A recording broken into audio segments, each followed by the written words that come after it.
안녕 친구들. 오늘은 제임스 앨런의 생각의 지혜 2권 세 번째 시간.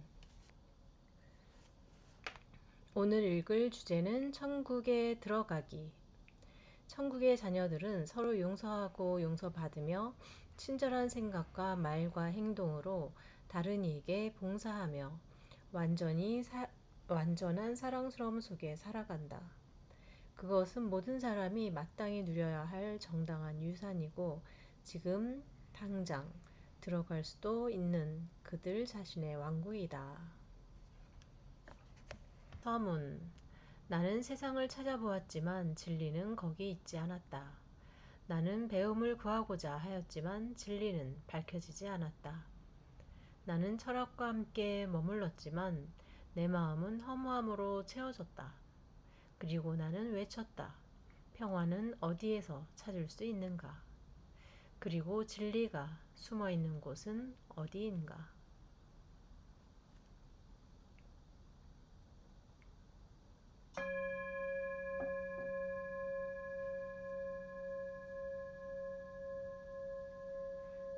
제목, 영혼이 절실히 필요로 하는 것.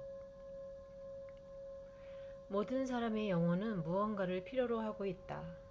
자기가 필요로 하는 것이 무엇인지에 대해서는 사람마다 표현을 달리하지만 무언가 중요한 것이 자신에게 결여되어 있다는 것을 어느 정도 느끼지 않는 영혼은 하나도 없다. 그것은 특별히 성숙한 영혼의 경우에 아무리 대단한 부와 명예를 소유해도 결코 만족될 수 없는, 말로 형용할 수 없는 심오한 갈망의 모습으로 무심결에 나타나는 정신적인 요구이다. 그러나 불완전한 지식만을 가지고 세상의 겉모습에 현혹된 대다수의 사람들은 물질적인 재산을 얻으려고 노력함으로써 이 갈망을 만족시키려 한다. 물질적 재산이 자신의 필요를 충족시켜 줄 거라고 믿기 때문이다. 의식하든 의식하지 못하든 모든 영혼은 정의를 갈망하며 자신의 지적 수준에 따라 자신만의 방식으로 그 갈망을 만족시키려 한다. 갈망도 하나이고 정의도 하나이지만 정의를 추구하는 방식은 여러 가지이다. 자신의 갈망이 정의로 향하고 있음을 깨닫는 사람들은 축복받은 사람들이며 정의만이 줄 수 있는 궁극적이고도 영구적인 만족을 곧 찾게 될 것이다. 그들은 참된 길을 알고 있기 때문이다. 자신이 진심으로 원하는 것이 무엇인지 깨닫지 못한 채 세속적인 성공을 추구하는 사람들은 한동안은 마음껏 쾌락을 즐길 수도 있겠지만 행복해질 수는 없다. 그들은 찢기고 상처난 발로 걸어야 하는 고통의 길을 스스로 자초하고 있고 그들의 정신적인 굶주림은 점점 더 커질 것이며 그들의 영혼은 잃어버린 유산을 애타게 찾을 것이기 때문이다. 영혼은 정의를 실현하지 않고서는 세 가지 세상 중 어디에서도 영구적인 만족을 찾을 수 없다. 여기서 세 가지 세상이란 깨어있는 의식, 꿈, 수면 상태. 영혼은 정의를 실현하지 않고서는 세 가지 세상 중 어디에서도 영구적인 만족을 찾을 수 없다. 육체화되어 있든 육체로부터 분리되어 있든 간에 영혼은 끊임없이 고통으로 단련받으며 결국 극도의 곤경에 빠지면 영혼의 유일한 피난처로 도피한다. 그리하여 오랫동안 헛되이 추구해왔던 기쁨과 만족과 평화를 거기서 발견한다. 그렇다면 영혼이 절실히 필요로 하는 것은 정의라고 불리는 영구불변의 원리이다. 이 원리를 삶의 토대로 삼으면 영혼은 현세의 삶 동안 겪는 온갖 소동 속에서도 더 이상 당황하는 일 없이 안전하고 편안하게 살아갈 수 있으며 그 토대 위에 아름답고 평화스럽고 완전한 삶의 저택을 지을 수 있다.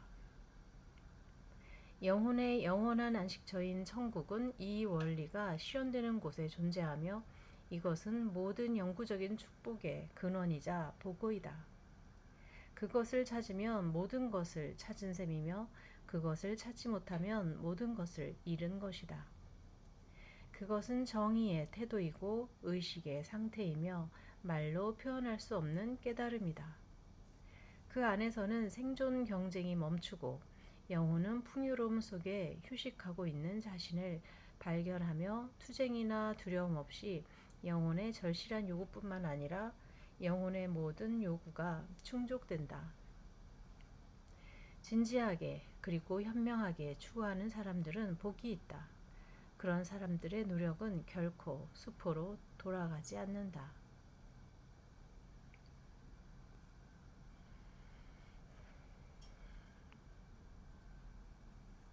제목 경쟁의 법칙과 사랑의 법칙. 붉은색 설명. 내가 순수해지면 삶의 신비를 풀게 되리라. 괄호 내가 증오와 탐욕과 다툼으로부터 자유로워지면 괄호 닫고 나는 진리 안에 머물고 진리는 내 안에 머물게 되리라. 내 마음이 순수해질 때 나는 안전하고 분별력을 지니며 완전히 자유로워지리라. 자연의 법칙은 잔인하다고 일컬어져 왔다. 자연의 법칙은 친절하다는 말도 있어 왔다. 앞의 말은 자연의 치열한 경쟁의 모습만을 생각한 결과이고 뒤의 말은 자연이 생명을 친절하게 보호하는 모습만을 본 결과이다. 실제로 자연 법칙은 잔인하지도 친절하지도 않다. 자연의 법칙은 다만 절대적으로 정당할 뿐이며 정의라는 불멸의 원리가 밖으로 드러난 것이다. 자연에서 널리 행해지는 잔인성과 그에 따른 고통은 삶의 중심과 실체의 본래부터 갖추어진 요소가 아니다. 그것은 진화의 한 단계이자 고통스러운 경험이며 결국에는 좀 더 완벽한 이해의 열매로 결실을 맺게 된다. 그것은 또한 기쁨과 평화의 영광스러운 아침으로 인도하는 무지와 불안의 어두운 밤이다. 힘없는 어린아이가 불에 타 죽었을 때 우리는 그 아이를 불타게 한 자연 법칙의 작용이 잔인하다고 생각하지는 않는다. 우리는 그 아이의 무지나 보호자의 부주의 때문에 그런 일이 일어났을 거라고 추측한다. 그 아이와 마찬가지로 인간과 모든 생명체는 보이지 않는 격정의 불꽃 속에 매일 불타고 있으며 무지 때문에 이해하지 못하고 있는 사나운 심리적 힘들의 끊임없는 상호작용에 굴복하고 있다. 그러나 그들은 심리적 힘들을 통제하고 이용하여 스스로를 보호하는 방법을 결국 터득하게 될 것이며 현재의 상태처럼 자신을 파괴하는데 그러한 힘들을 쓰는 어리석음을 극복하게 될 것이다. 자기 영혼에 보이지 않는 힘들을 이해하고 통제하고 조화롭게 조절하는 것은 모든 존재와 생명체의 궁극적 운명이다.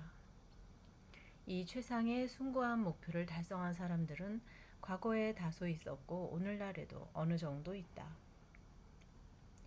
이 목표가 이루어질 때까지는 자신의 행복과 만족을 위해 필요한 모든 것을 투쟁 없이 그리고 고통 없이 얻게 되는 안식처인 천국에 들어갈 수 없다.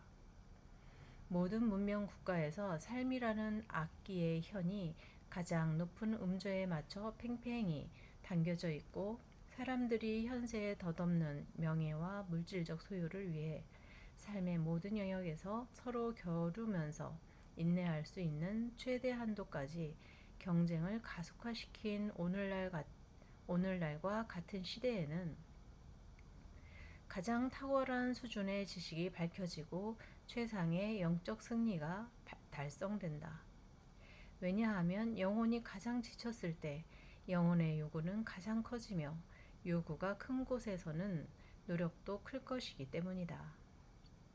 또한 유혹이 강력한 곳에서는 승리가 그만큼 더 위대하고 더 영속적일 것이다. 사람들은 경쟁이 이익과 행복을 자신에게 가져다 줄 것으로 보이는 동안에는 다른 사람과 경쟁하는 것을 좋아한다. 그러나 피할 수 없는 반작용이 와서 자기 손으로 만 그러나 피할 수 없는 반작용이 와서 자기 손으로 만든 이기적인 투쟁의 차가운 검이 자신의 심장을 찌르고 나면 그때서야 비로소 더 나은 길을 찾아 나선다. 경쟁이 결국 초래하는 고통과 슬픔을 깨닫고 경쟁과 다툼의 종지부를 찍은 사람. 즉, 슬퍼하는 사람은 복이 있다.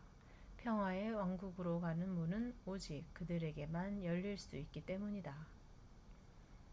평화의 왕국을 찾으려면 그것의 실현을 가로막는 것들, 즉 투쟁의 본능, 인간사에 작용하는 경쟁의 법칙, 그리고 거기에서 비롯되는 보편적 불안, 불확실성, 두려움의 정체를 충분히 이해해야 한다. 이러한 이해가 없이는 인생에서 무엇이 옳고 무엇이 그른지에 대해 바르게 이해할 수 없고, 따라서 진정한 정신적 진보도 이룰 수 없기 때문이다. 참된 것을 이해하고 즐기려면 먼저 거짓된 것의 정체를 파악해야 한다. 현실을 현실로서 인식하려면 먼저 현실을 왜곡시키는 착각과 환상을 없애야 한다. 진리의 무한한 세계가 우리 앞에 펼쳐지려면 우리는 눈에 보이는 현상적 세계에 한정된 유한한 경험을 먼저 초월해야 한다. 그러므로 당혹스러움을 자아내는 인생의 복잡성과 불공평성을 단순화시키고 조화롭게 만들 생각과 행동의 근거를 애써 찾고 있는, 또는 찾으려고 하는 사려 깊고 진지한 독자들은 내가 천국에 이르는 길을 단계적으로 설명할 때 침착하게 내 이야기에 귀 기울여 달라. 나는 우선 지옥, 괄호 열고 투쟁과 이기심의 세계. 나는 우선 지옥의 논의에 초점을 맞춰 그곳의 복잡한 심리 상태들을 설명하고 나서 천국에 대해 이야기하겠다. 아주 추운 겨울 동안에는 새들에게 먹이를 주는 것이 우리 집의 관습인데, 주목할 만한 사실은 새들이 정말로 굶주릴 때는 온기를 유지하기 위해 한데 모여 있으면서 서로 아주 다정하게 지내고 어떤 다툼도 일어나지 않는다는 것이다.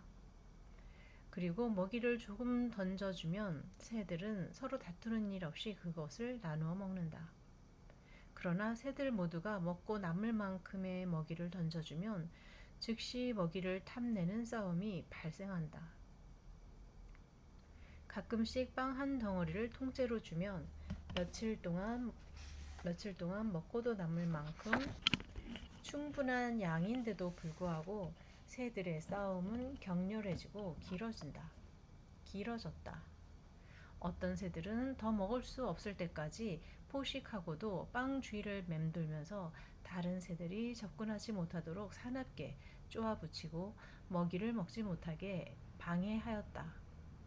그리고 이러한 격렬한 싸움과 함께 커다란 공포심이 눈에 띄게 두드러졌다. 새들은 각자 먹이를 입에 가득 물고서 자기 먹이나 목숨을 잃을까봐 염려하면서 신경질적인 공포심을 가지고 주위를 둘러보는 것이었다.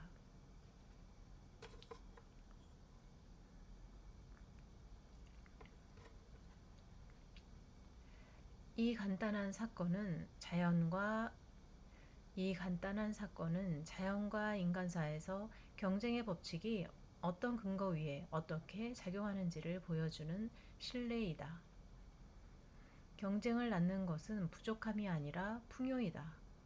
그렇기 때문에 나라가 더 부유해지고 사치스러워질수록 생활 필수품과 사치품을 확보하기 위한 경쟁이 더 치열해지고 격렬해지는 것이다. 기아가 나라에 덮치면 그 즉시 연민과 동정심이 경쟁적인 다툼을 대신한다.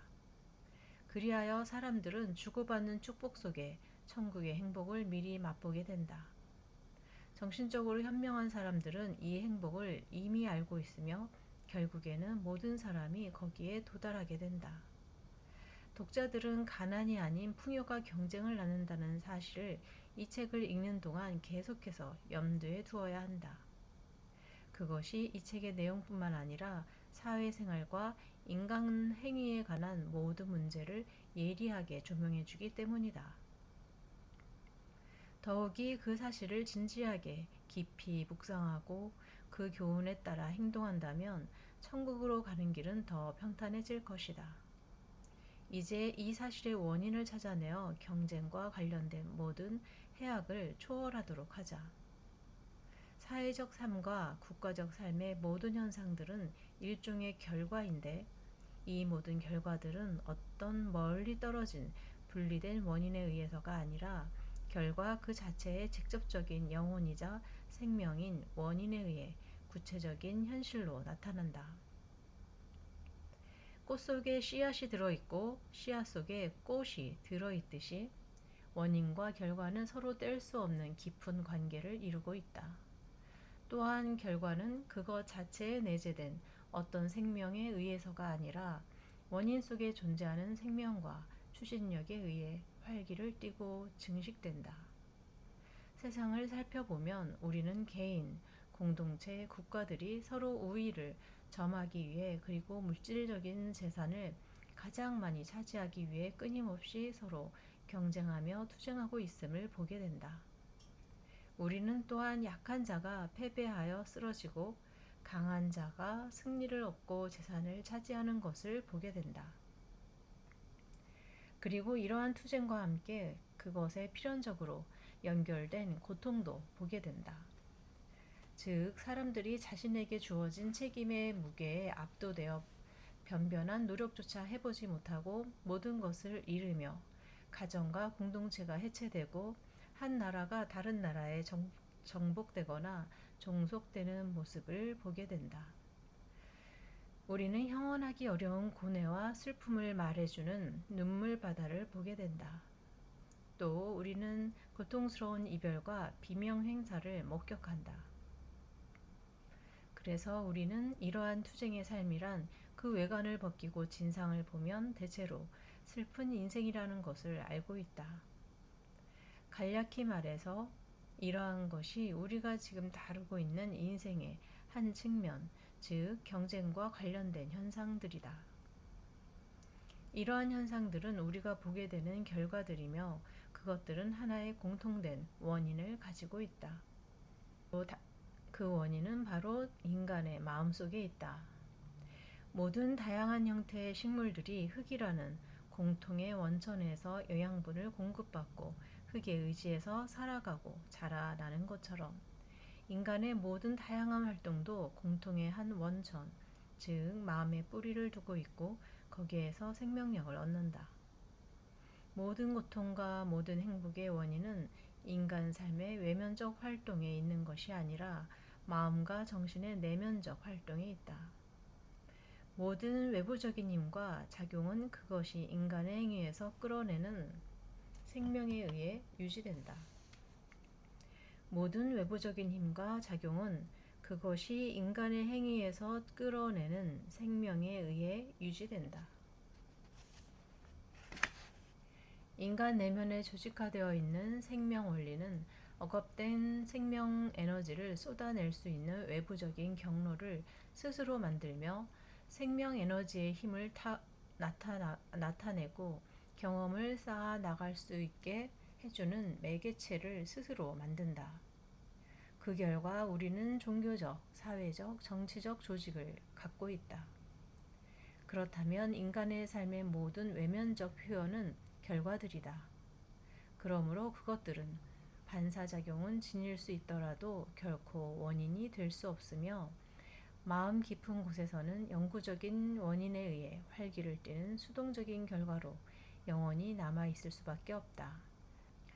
통합의 중심인 동시에 인간 삶에 평화를 주는 해법을 확립하는데 기초가 되는 근본 원인에 도달하는 대신 인간의 문제에 대한 해법에 도달하기 위해 이러한 결과들을 재조정하고 그 순서를 바꾸는 행위만 끊임없이 반복하면서 이 결과의 세계에서 방황하고 그 환영을 현실로 착각하는 것이 사람들의 습관이다. 세상에 존재하는 모든 형태의 투쟁은 그것이 전쟁이든 사회적 반목이나 정치적 반목이든 당파적이든 증오이든 개인적인 논쟁이나 상업적 경쟁이든 간에 하나의 공통 원인, 즉 개인적인 이기심에서 유래한다. 나는 이기심이란 용어를 아주 넓은 의미에서 사용하고 있으며 그 의미 속에 모든 형태의 자애심과 자기중심주의를 포함시키고 있다. 나는 이 용어를 어떤 희생을 치르더라도 자기 개성을 따르고 이를 보존하려는 욕구라는 의미로 사용한다. 이기심이라는 이 요소는 경쟁의 그리고 경쟁 법칙의 생명이자 영혼이다. 이기심이 없다면 그것들은 존재할 수 없었다. 그러나 마음속의 어떤 형태로든 이기심이 자리잡고 있는 모든 개인의 삶 속에서는 경쟁의 법칙들이 활동하며 개인은 거기에 종속된다. 지금까지 무수히 많은 형태의 경제 체제가 세상의 투쟁을 근절하는 데 실패해 왔으며 또 실패할 수밖에 없다. 그 경제 체제들은 외부적인 정치 제도들이 투쟁의 원인이라는 잘못된 생각의 결과인데 정치 제도들은 마음속에 있는 투쟁이 눈에 보이는 일시적 결과로 나타나는 것일 뿐이며 마음속의 투쟁이 스스로를 필연적으로 나타내는 경로에 불과하다. 그 경로를 파괴하는 것은 항상 무익할 수밖에 없다. 경로가 파괴되면 마음의 에너지는 즉시 다른 경로를 스스로 만들며 그 경로가 파악되면 또 다른 경로를 계속해서 만들기 때문이다. 인간의 마음속에 이기심이 소중히 간직되어 있는 한 투쟁은 그칠 수 없으며 경쟁의 법칙이 우세할 수밖에 없다.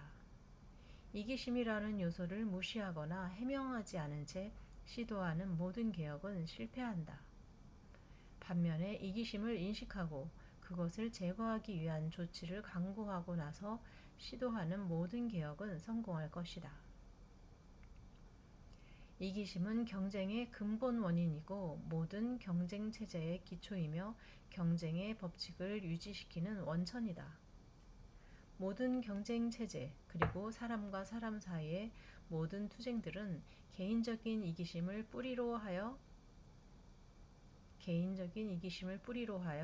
지구 전체를 뒤덮고 있는 거대한 나무의 가지와 잎과 같은 것이며 고통과 슬픔은 그 나무에서 무르익은 열매와 같다. 가지를 잘라내는 것만으로는 이 나무를 죽일 수 없다. 이것을 죽이려면 뿌리를 없애야 한다. 외부 조건을 변화시키는 조치를 취하는 것은 가지를 쳐내는 것에 불과하다.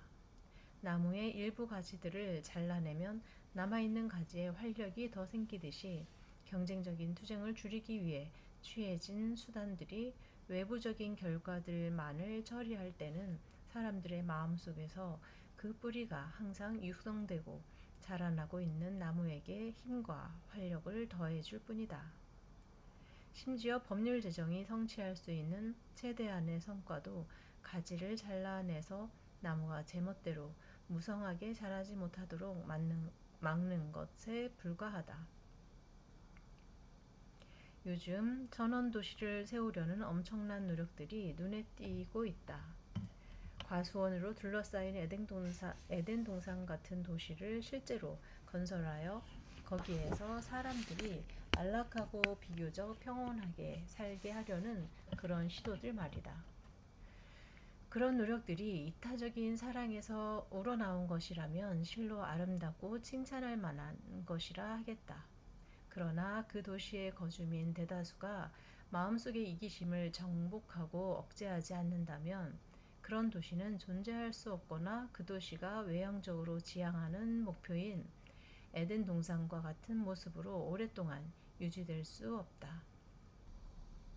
주민들 사이에 이기심의 한 형태인 방종이 널리 퍼져 있으면 그 방종은 도시의 기초를 철저히 잠식하여 과수원을 파괴하고 아름다운 집들 중에 상당수를 경쟁적인 상업 중심지와 개인적인 욕구 욕구 충족을 위한 역겨운 오락 중심지로 변화시킬 것이다. 그리고 일부 건물들은 질서 유지를 위한 기관들로 변모하게 될 것이며 도시의 공유지에는 감옥, 보호시설, 고아원이 들어서게 될 것이다. 방종의 정신이 있는 곳에서는 타인의 이익이나 공동체의 이익을 배려하지 않은 채 방종의 충동을 만족시키는 수단이 즉시 채택되어 조만간 그 만족의 열매를 거두게 되기 때문이다.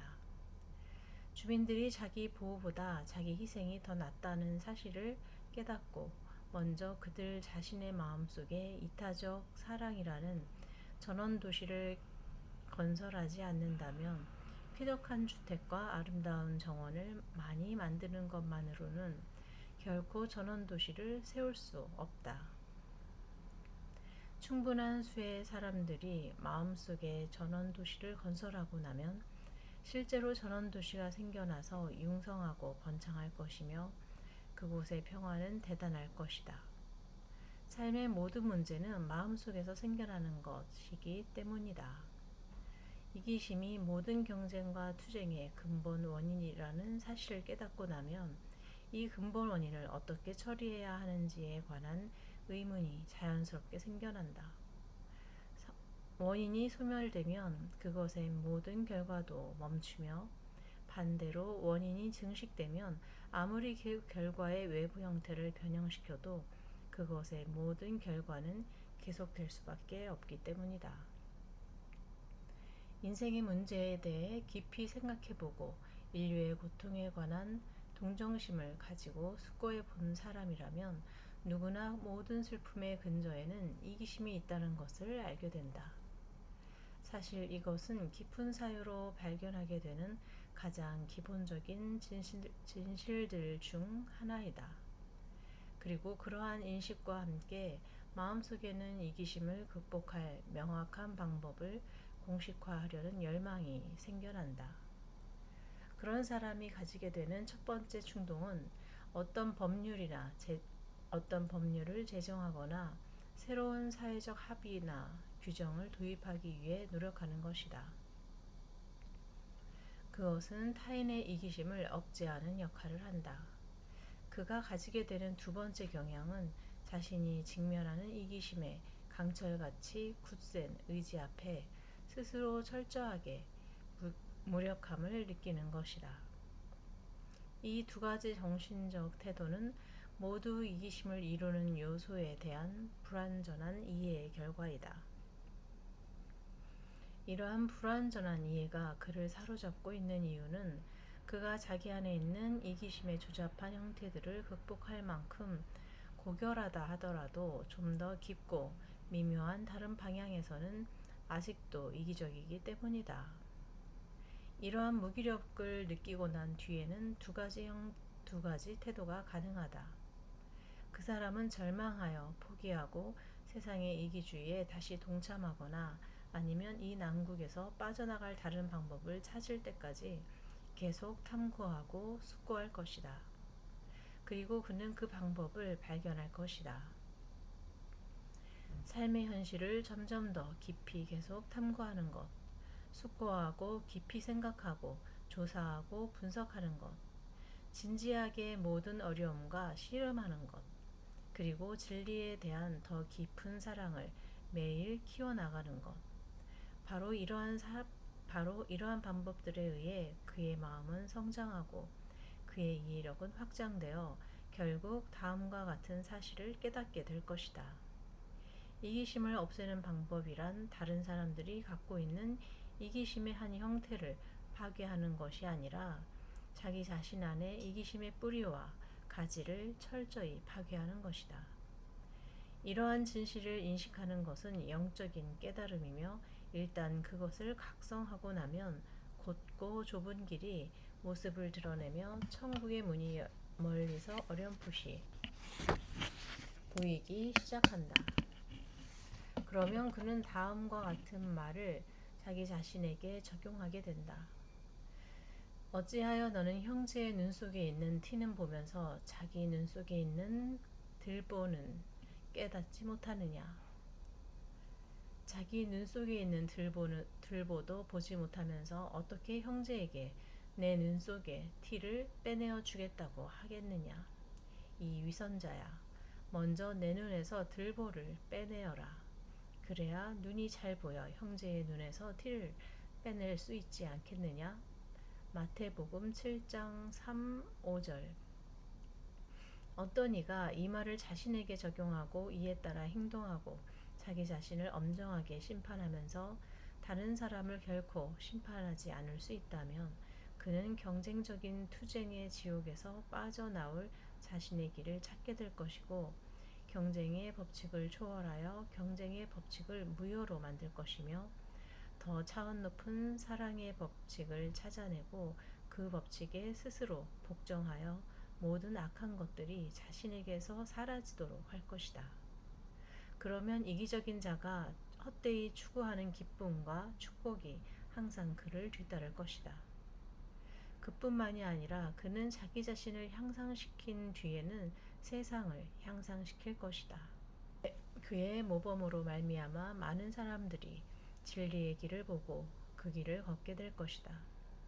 그리하여 어둠의 권세는 이전보다 더 약해질 것이다. 여기서 이런 질문이 나올 것이다. 하지만 자신의 이기심을 극복하여 경쟁적인 투쟁을 초월한 사람도 주위 사람들의 이기심과 경쟁으로 인해 역시 고통받지 않을까? 그는 자신을 정화시키기 위해 감내한 모든 수고에도 불구하고 불순한 자들로 인해 고통받지 않을까? 아니, 그렇지 않다. 신성한 질서의 공정함은 완벽하며 절대로 뒤집어질 수 없다. 그렇기 때문에 이기심을 극복한 자가 이기심에 의해 작동하는 법칙에 종속되는 것은 불가능하다. 바꿔 말하면 각 개인은 오로지 자기 자신의 이기심에 의해 고통받는다. 이기적인 사람들은 모두 경쟁 법칙의 지배를 받기 때문에 서로가 어느 정도 타인에게 고통을 야기하는 도구의 역할을 하며 집단적으로 고통을 겪는 것이 사실이다. 이로 인해 표면적으로는 사람들이 자신의 죄보다는 타인의 죄 때문에 고통을 겪는 것처럼 보인다. 그러나 사실을 말하자면 조화를 토대로 하고 모든 부분들의 완벽한 조정에 의해서만 유지될 수 있는 이 우주에서 각 단위체는 자신이 전체의 질서를 훼손한 정도만큼만 그 작용을 받으며 따라서 고통은 각자 스스로 초래한 것이다. 각 개인은 자기가 선택한 법칙의 지배를 받는 것이지 결코 다른 사람의 법칙에 지배되지 않는다. 만약 그가 다른 사람들처럼 경쟁의 조건 속에서 살아가기로 선택한다면 그는 다른 사람들처럼 고통을 겪을 것이고 더군다나 다른 사람에 의해 고통을 받을 것이다. 그러나 그가 경쟁의 조건을 버리고 다른 이들이 모르고 있는 보다 차원 높은 다른 조건 속에서 살기로 선택한다면 그는 더 이상 저열한 경쟁의 법칙에 영향을 받거나 지배되지 않을 것이다. 이제 나무의 상징으로 되돌아가서 유추를 좀 더 진행시켜보자. 나뭇잎과 가지가 뿌리에서 양분을 공급받듯이 뿌리는 나무가 필요로 하는 자양분을 위해 땅속 어둠을 더듬어 토양에서 자양분을 얻어낸다. 이와 마찬가지로 악의 나무와 고통의 나무의 뿌리인 이기심은 무지라는 어두운 토양으로부터 자양분을 얻는다. 이기심은 무지 속에서 자라나며 무지에 뿌리를 두고 무지 위에서 번성한다. 여기서 내가 사용하는 무지라는 말의 의미는 학식이 없다는 뜻과는 전혀 다르며 앞으로 논의를 전개함에 따라 그 의미가 분명해질 것이다. 이기심은 항상 어둠 속에서 더듬거린다. 이기심은 참된 지식을 하나도 갖고 있지 않다. 이기심은 지적인 광명의 원천으로부터 본질적으로 차단되어 있다. 이기심은 아무것도 모르고 어떤 법칙에도 복종하지 않는 맹목적인 충동이다. 이기심은 아무것도 모르기 때문에 경쟁의 법칙에 얽매일 수밖에 없으며 경쟁의 법칙으로 인해 고통이 초래되는 것은 바로 세계의 조화가 유지되기 위해서이다. 우리는 온갖 선한 것들로 가득 찬 세계에서 살고 있다. 영적, 정신적, 물질적 은총의 풍부함은 이 지구상의 모든 사람들이 각자에게 필요한 모든 선을 공급받을 뿐만 아니라 넘치는 풍요 속에 살고도 남을 만큼 엄청나다. 그러나 그런 사실에도 불구하고 우리는 얼마나 대단히 무지를 보게 되는가. 우리는 한편으로 수많은 사람들이 계속되는 노예 상태에 매여서 자신의 헐벗은 몸을 가려줄 옷과 보잘것없는 빈약한 음식을 얻기 위해 끊임없이 힘들게 일하는 것을 본다. 우리는 다른 한편으로 소수의 부자들이 스스로 필요한 것보다 그리고 자신이 잘 관리할 수 있는 것보다 더 많이 가지고 있으면서도 꼭 필요하지 않은 더 많은 재산을 축적하기 위하여 진정한 삶의 은총과 자신의 재산이 허용하는 방대한 기회의 축복을 스스로 모두 끊어버리는 모습을 보게 된다. 확실히 인간은 지혜롭지 않다는 점에서 스스로 잘 처리할 수 있는 것보다 그리고 모두가 사이좋게 포식할 수 있는 것보다 더 많은 먹이를 눈앞에 두고 서로 싸우는 짐승과 하등 다를 바 없다. 그러한 상태는 깊고 어두운 무지의 상태에서만 발생할 수 있다. 그 무지는 너무도 어둡고 심각해서 오직 사리사욕이 없는 지혜와 진실의 눈으로만 꿰뚫어 볼 수 있다. 이렇게 집과 음식과 의복을 얻기 위해 애쓰는 일상적인 행위 가운데 보이지 않지만 강력하고 오류가 없는 정의의 법칙이 모든 것을 다스리며 작용하여 모든 개인에게 각자의 공로와 잘못에 대한 응분의 상벌을 할당한다. 정의의 법칙은 공명정대하여 어떤 사사로운 호의도 베풀지 않고 어떤 부당한 벌도 주지 않는다. 붉은색 설명. 정의의 법칙은 분노도 용서도 알지 못하며 철저히 진실할 뿐이다. 정의의 법칙은 모든 일의 한계를 결정하며 오류 없는 저울로 판단한다. 시간은 무와 같으며 정의의 법칙은 내일 또는 먼 훗날에 반드시 심판할 것이다. 부자와 가난한 자는 똑같이 그들 자신의 이기심 때문에 고통받는다. 부자라고 해서 고통이 없는 것이 아니다. 부자도 가난한 자와 마찬가지로 나름대로의 괴로움을 가지고 있다. 더욱이 부자들은 자신의 부를 조금씩 계속 잃고 있는 반면 가난한 사람들은 계속해서 부를 얻고 있다. 지금 가난한 사람이 미래에는 부자가 될 수 있고 그 반대도 가능하다. 지옥에는 안정성이나 안전함이 전혀 없다.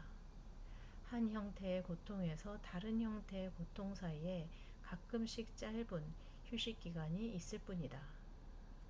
또한 두려움은 커다란 그림자처럼 사람들을 따라다닌다. 이기심의 힘으로 부를 얻은 사람은 항상 불안감에 사로잡히게 되며 부를 잃을까봐 끊임없이 두려워할 것이기 때문이다. 반면에 물질적 부를 이기적으로 추구하거나 탐내는 가난한 사람은 빈곤에 대한 두려움에 시달릴 것이다. 이러한 투쟁의 지옥에서 살아가는 사람들은 모두 하나의 큰 공포, 즉 죽음에 대한 공포로 마음이 그늘져 있다. 무지의 어둠에 둘러싸인 채 모든 존재의 시원인 동시에 생명을 유지시키는 영원한 원리에 대해 전혀 무지한 사람들은 인생에서 가장 중요한 본질적 요소가 음식과 옷이라는 미혹에 빠져 고통을 겪고 있다. 또한 사람들은 자신의 첫 번째 의무가 이것들을 획득하기 위해 노력하는 것이라는 미혹에 빠져 이런 물질적인 요소가 모든 안락과 행복의 원천이자 근거라고 믿고 있다.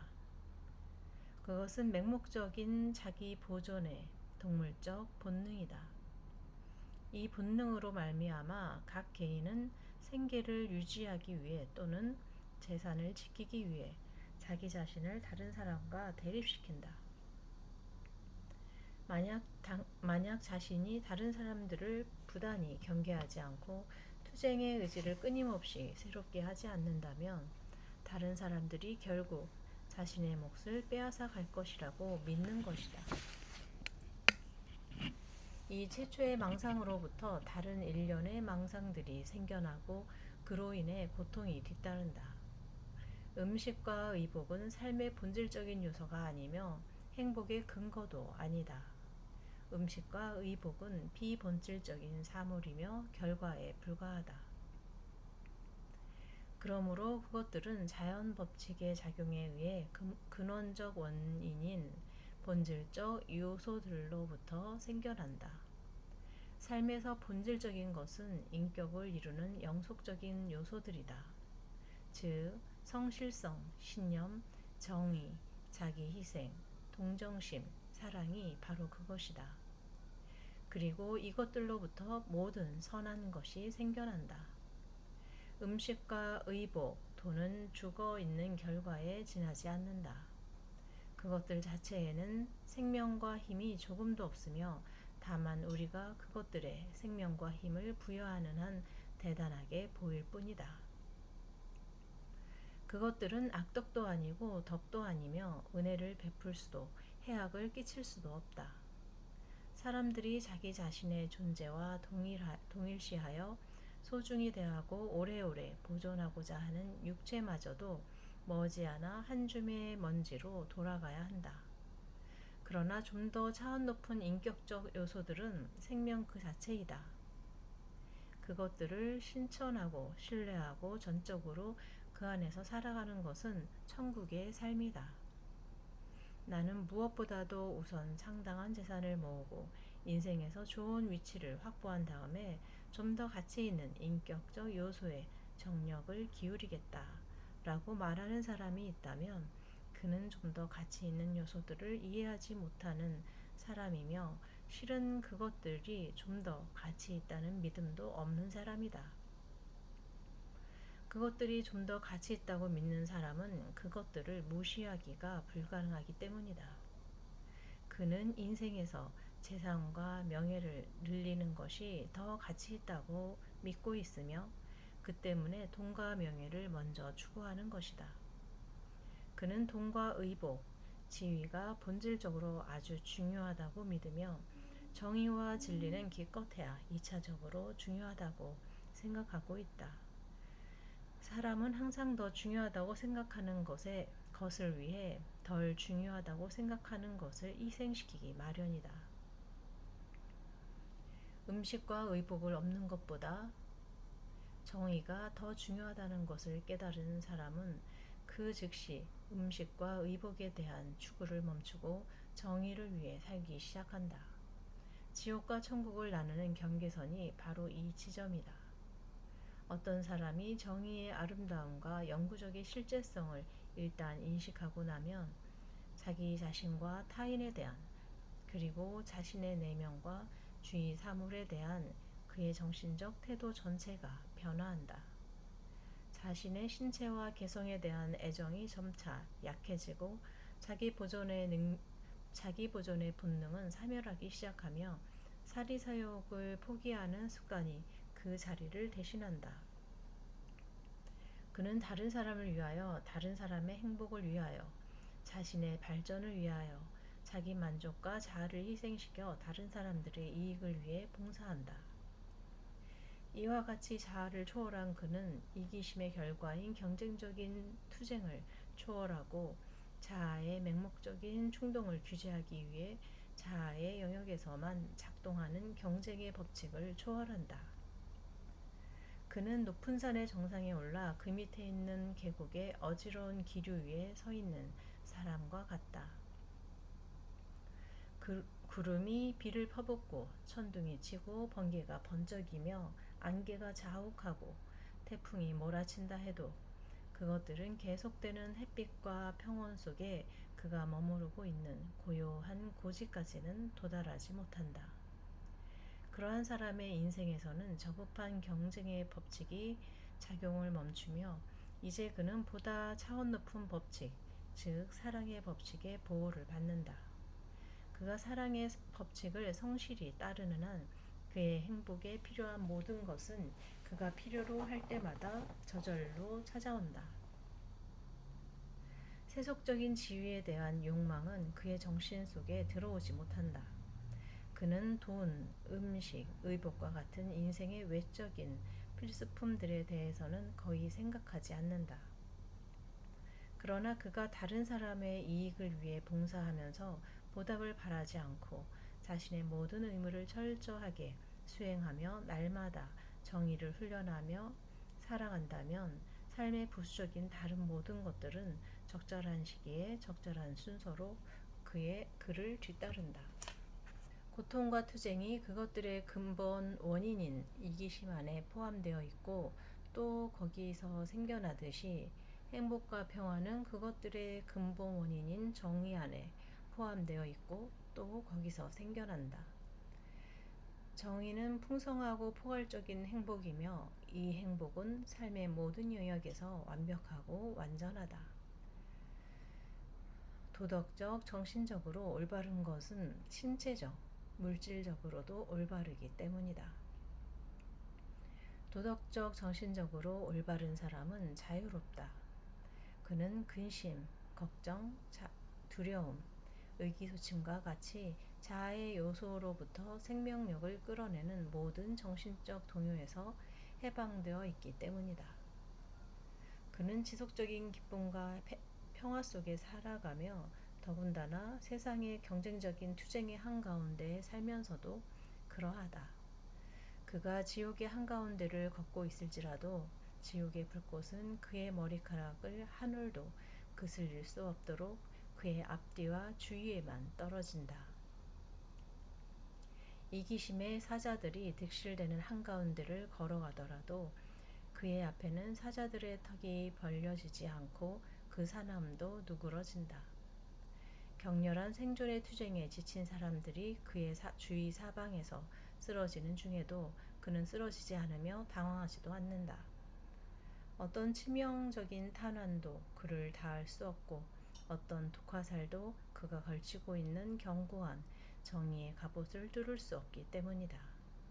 고통, 걱정, 두려움, 결핍 상태로 그늘진 사소하고 개인적이며 이기주의적인 삶을 이름으로써 그는 기쁨과 평화와 풍요로 빛나는 광대하고 명예로우며 자아를 완성하는 삶을 찾은 것이다. 그러므로 무엇을 먹을까, 무엇을 마실까, 또 무엇을 입을까 하고 걱정하지 말라. 하늘에 계신 아버지께서는 이 모든 것이 너희에게 있어야 할 것을 잘 알고 계신다. 너희는 먼저 하나님의 나라와 하나님께서 의롭게 여기시는 것을 구하여라. 그러면 이 모든 것도 곁들여 받게 될 것이다. 마태복음 6장 31절 34절. 제목 영구불변의 원리 찾기. 붉은 글. 침묵하라 나의 영혼이여. 그리고 평화가 내면에 있음을 알라. 굳세어라 나의 마음이여. 그리고 신성한 힘이 내게 있음을 자각하라. 동요를 멈추라 나의 정신이여. 그러면 영원한 안식을 찾게 될 것이다. 그렇다면 인간은 어떻게 하나님의 나라에 도달할 수 있는가? 인간은 어떤 과정을 통해 자신의 어둠을 소멸시킬 빛을 발견할 수 있는가? 그리고 마음속에 깊이 뿌리 박힌 끈질긴 이기심을 어떤 방법으로 극복할 수 있는가? 인간은 자기 자신을 정화함으로써 하나님의 나라에 도달하게 되며 자기 정화는 자기 반성과 자기 분석의 과정을 통해서만 가능하다. 이기심을 제거하려면 먼저 그것을 발견하고 이해해야 한다. 이기심은 스스로를 없앨 힘이 없으며 저절로 사라지지도 않을 것이다. 어둠은 빛이 들어올 때만 사라진다. 마찬가지로 무지는 지식에 의해서만 없어질 수 있고 이기심은 사랑에 의해서만 없어질 수 있다. 이기심 속에는 안전함도 안정도 평화도 없으므로 하나님의 나라를 구하는 과정 전체는 영구불변의 신성한 원리에 대한 탐구로 귀착된다. 그 원리는 인간이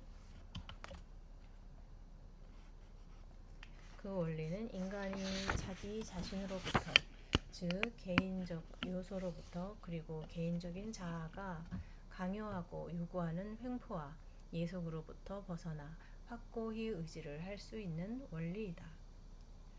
자아를 찾으려는 사람은 무엇보다도 먼저 자아를 기꺼이 버려야만 한다.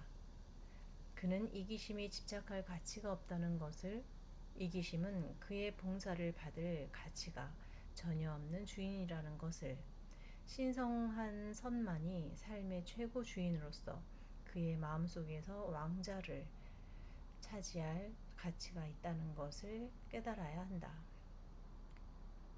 이것은 그가 믿음을 가져야 한다는 것을 의미한다. 믿음이라는 장비가 없이는 발전도 성취도 이룰 수 없다. 그는 순수성이 바람직한 것임을, 정의가 최고로 위대한 것임을, 성실성의 지구력을 믿어야 한다.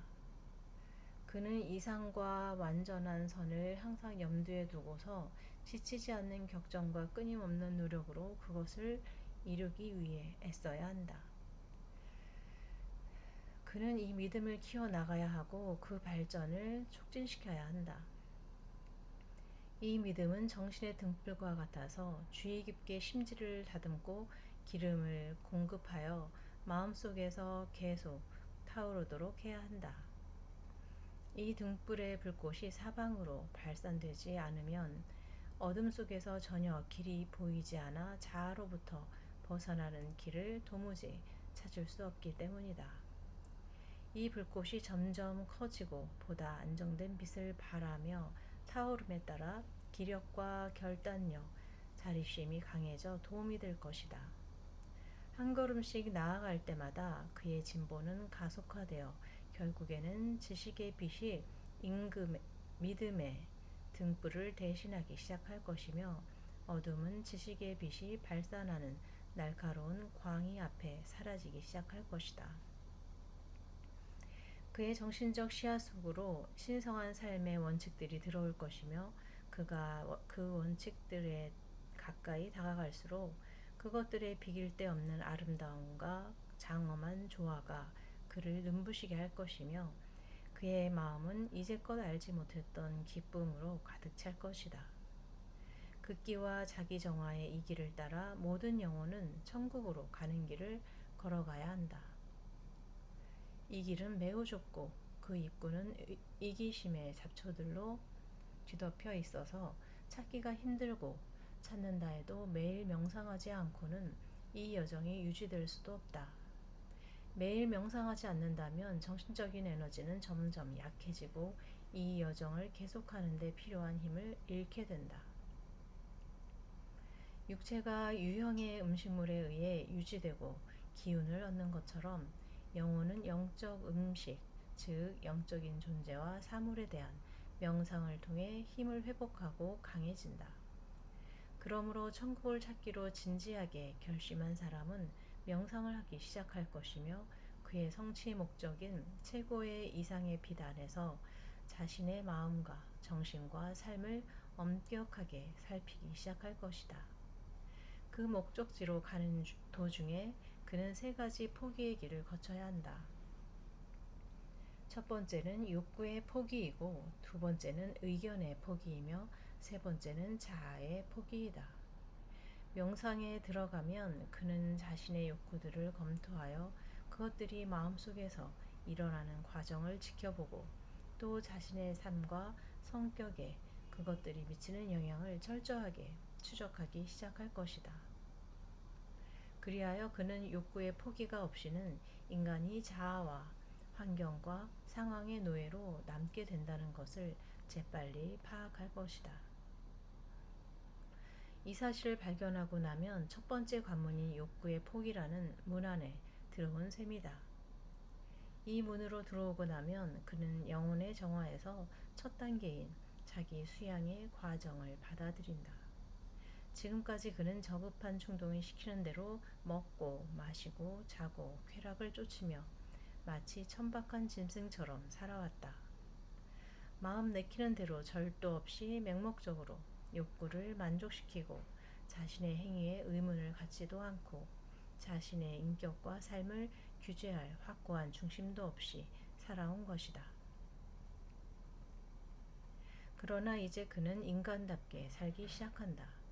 그는 자신의 성향과 격정을 제어하고 덕의 실천에 마음을 고정시킨다.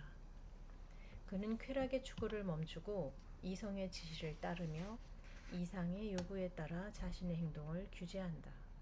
그는 이렇게 자신의 삶을 규제하기 시작하면서 어떤 습관들은 반드시 버려야 한다는 것을 즉시 인식하게 된다. 그는 자신이 먹을 음식을 선택하고 정해진 시간에만 식사하기 시작하며 먹음직스러운 음식에 접하고 식욕이 일어날 때마다 먹는 경우는 더 이상 없게 한다. 또 하루에 먹는 식사의 횟수를 줄이고 먹는 양도 줄인다. 그는 밤이든 낮이든 유쾌하게 게으름에 탐닉하기 위해 잠자리에 드는 일이 더 이상 없게 하고 대신에 몸이 필요로 하는 휴식을 취하기 위해서만 잠자리에 든다. 그러므로 그는 수면 시간을 일정하게 유지하고 일찍 일어나며 깨어난 뒤에도 몽롱한 나태함을 즐기려는 동물적 욕구를 결코 만족시키지 않는다. 그는 폭식, 잔혹 행위, 만취 상태와 긴밀하게 관련된 음식과 음료는 모두 배제하고 자연이 넘치도록 풍부하게 제공하는 부드럽고 신선한 음식을 선택할 것이다. 그는 이러한 예비 단계들을 당장 받아들일 것이다. 그리고 자제와 자기 반성의 길을 계속 걸음에 따라 욕구의 본질과 의미와 결과에 대해 점점 더 명확히 인식하게 되며 마침내 자신의 욕구를 규제하는 것만으로는 전적으로 부적당하고 불충분하다는 것을, 욕구 그 자체를 버려야 한다는 것을, 욕구는 마음속에서 뿌리 뽑혀야 하고 인격과 삶의 아무 관계도 없어야 한다는 것을 깨닫게 될 것이다. 천국을 구하는 영혼이 유혹의 어두운 계곡 속으로 들어가게 되는 것은 바로 이 시점이다. 여러 욕구들은 지금까지 지녀온 힘과 권위를 거듭 주장하려는 몸부림과 격렬한 노력을 수없이 전개한 뒤에야 소멸할 것이기 때문이다. 따라서 여기서부터는 믿음의 등불에 기름을 계속 붓고 그 심지를 부지런히 다듬어줘야 한다. 믿음의 등불이 발산하는 모든 빛은 이 어두운 계곡의 짙은 어둠 속에서 여행자를 안내하고 격려하는 데 필요한 것이기 때문이다. 처음에 그의 욕구들은 마치 야수들처럼 만족시켜 달라고 시끄럽게 요구할 것이다. 그것이 실패하면 욕구들은 그를 거꾸러뜨리기 위해 자신들과 싸우도록 유혹할 것이다. 이 마지막 유혹은 첫 번째 유혹보다 더 크고 극복하기도 어렵다. 욕구들은 완전히 무시당하기 전까지는, 즉 주의를 받지 못한 채 버려지고 무조건적으로 포기되어 먹이가 부족해서 소멸하기 전까지는 진정되지 않을 것이기 때문이다. 천국을 구하는 자는 이 계곡을 통과하는 과정에서 이후의 자신을 더욱 발전시키는 데 필요한 힘들을 개발하게 된다. 그 힘들은 바로 자제심, 자립심, 용기, 자주적인 사고이다. 또한 여기서 그는 비웃음과 조롱, 그릇된 비난을 경험해야 할 것이다.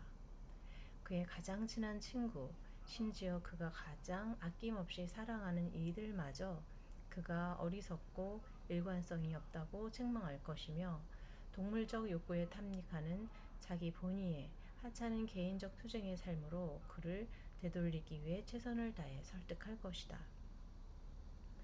그의 주위에 있는 거의 모든 사람들은 그의 의무에 대해 자신들이 본인보다 더 잘 알고 있다고 생각할 것이다.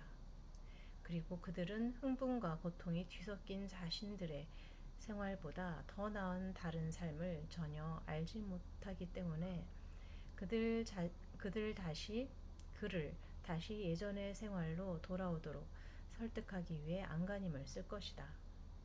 보다 나은 삶을 알지 못하는 그들은 그가 인생의 즐거움과 행복을 상당 부분 놓치고 있고 그 대가로 아무것도 얻지 못하고 있다고 여길 것이다. 처음에는 주위 사람들의 이러한 태도가 그에게 격심한 고통을 일으킬 것이다. 그러나 그는 이 고통이 자신의 허영과 이기심에서 비롯된 것이며 높이 평가받고 존경받고 좋은 사람으로 인식되고 싶은 미묘한 욕구의 결과라는 것을 재빨리 깨닫게 될 것이다. 이러한 깨달음에 도달하는 즉시 그는 더 높은 의식 상태로 들어갈 것이며 그 상태에서는 더 이상 이런 문제가 그에게 일어날 수 없고 고통을 야기할 수도 없다. 그가 굳건히 서고 이미 언급한 정신력들을 효과적으로 사용하기 시작하는 것은 이 시점이다. 그가 굳건히 서고 이미 언급한 정신력들을 효과적으로 사용하기 시작하는 것은 이 시점이다. 그러므로 그는 친구들의 비난과 그의 내면에 있는 적들의 외침에 귀 기울이지 말고 용감하게 길을 재촉해야 한다. 열망하고 탐구하고 노력하면서 성스러운 사랑의 눈으로 자신의 이상을 항상 바라보면서 매일 자신의 정신과 감정에서 이기적인 동기와 불순한 욕망을 제거하면서 가끔은 비틀거리기도 하고 가끔은 실패도 하지만 더 높은 곳을 향해 항상 나아가면서 매일 밤 마음을 가라앉히고 그날의 여정을 되돌아보면서 전진해야 한다. 날마다 성스러운 전투를 치렀다면 설령 졌더라도 또 날마다 어떤 정신적 승리를 시도했다면 설령 이루지 못했더라도 절망하지 말아야 한다. 자아에 극복해 온 정신을 기울이는 사람에게는 오늘의 손실이 내일의 이득을 더해줄 것이다. 계곡을 지나가고 나면 그는 마침내 슬픔과 고독의 들판에 이르게 된다. 그에게서 격려와 양식을 전혀 받지 못한 욕구들은 점차 약해지고 이제는 소멸해 가고 있다. 그는 계곡을 벗어나고 있으며 어둠은 옅어지고 있다. 그러나 지금 그는 처음으로 자신이 혼자라는 사실을 깨닫는다. 그는 밤중에 커다란 산의 가장 낡은 기슭에 서 있는 사람과 같다. 그의 머리 위로는 높은 산봉우리가 우뚝 솟아있고 그 너머에는 영원한 별들이 반짝이고 있다. 그의 발밑이 약간 떨어지는 곳에는 그가 떠나온 도시의 눈부신 불빛이 반짝이고 그 도시 사람들의 소음이 그에게 들려온다. 그는 지금 그 도시에서 제각기 나름대로의 쾌락을 추구하며 살아가는 친구들을 생각하며 산 위에 홀로 서 있는 것이다. 그 도시는 욕망과 쾌락의 도시이고 그 산은 포기의 산이다. 그 산을 오르는 사람은 자신이 속세를 떠났고 앞으로 속세의 흥분과 투쟁은 자신에게 무가치한 것이며 더 이상 자신을 유혹할 수 없다는 것을 이제 알고 있다.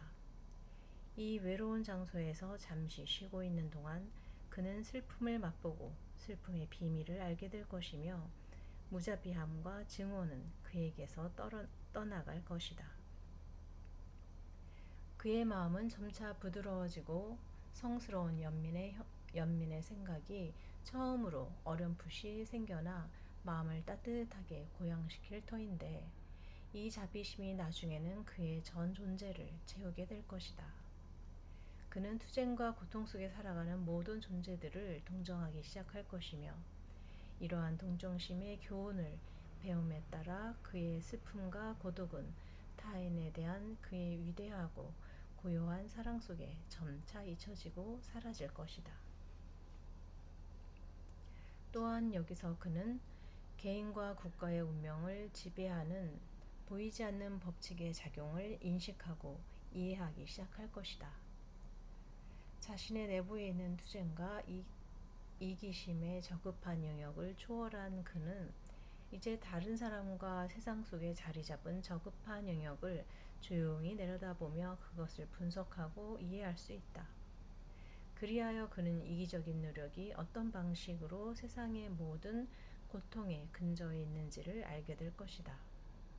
다른 사람과 세상을 대하는 그의 마음가짐 전체가 이제 철저한 변화를 경험하고 그의 마음속에서 연민과 사랑이 이기주의와 자기 방어를 대신하기 시작한다.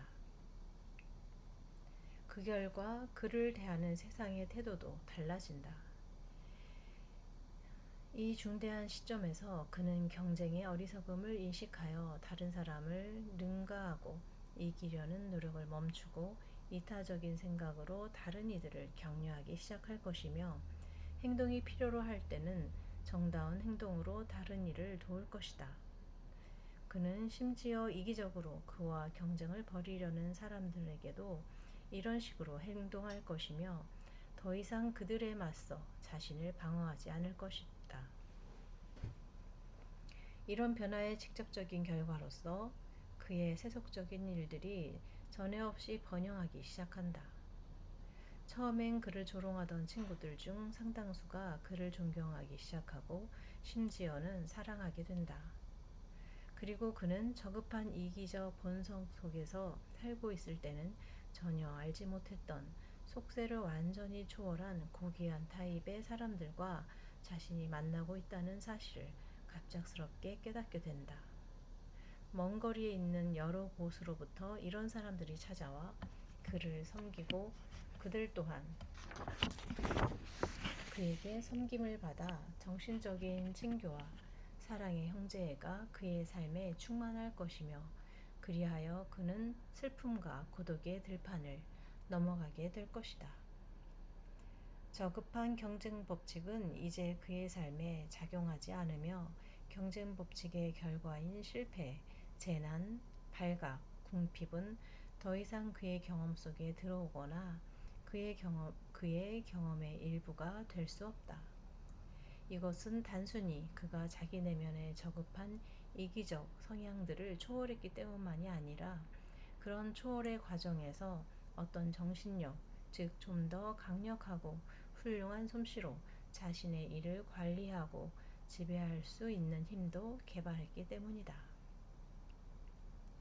그러나 그는 아직 멀리 나간 것이 아니다.